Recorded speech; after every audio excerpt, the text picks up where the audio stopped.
आणि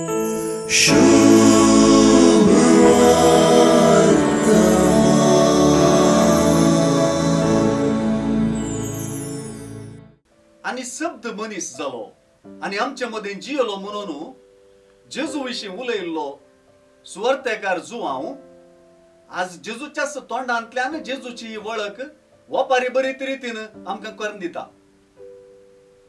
बकऱ्यांचे दार राज रस्त्या बरी रुंद नाही, ते अशीर आणि तपकट ते ल्हान.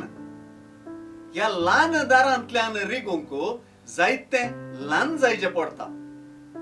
कोरो गवळी मात्र ल्हान दारांतल्यान बागवून बकऱ्याशी वचूंक शकता. हे दिशेन पळयतना जेजून आपणाकच बकऱ्यांच्या ल्हान दारांतल्यान भितर सरच्या गवळ्याक सरी केलो.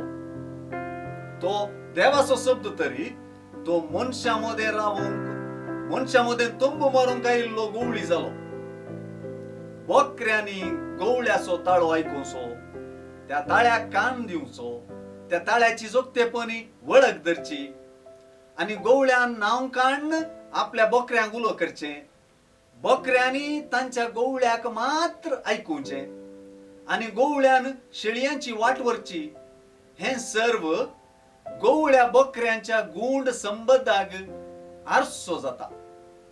कशे उंड्याच्या चर्यांत खाण वाढलो जेजू शेकी काणस जावन आपणूच जिविताचो उंडो म्हणालो. देसबरी बकऱ्यांच्या दाराची वपार आपणाकच लागू केल्लो जेजू आपणाकच बकऱ्यांचे दार म्हणून आपयता. अशे जेजूचो ताळो आयकोनच्यांक ताच्या पाटलावदारांक ताचेर सत्मान केल्यांक हांव आयलां तांकां जिवीत मेळो म्हूण, भरडून तुज्या मापान ते मेळो म्हूण ही उतरां लागू.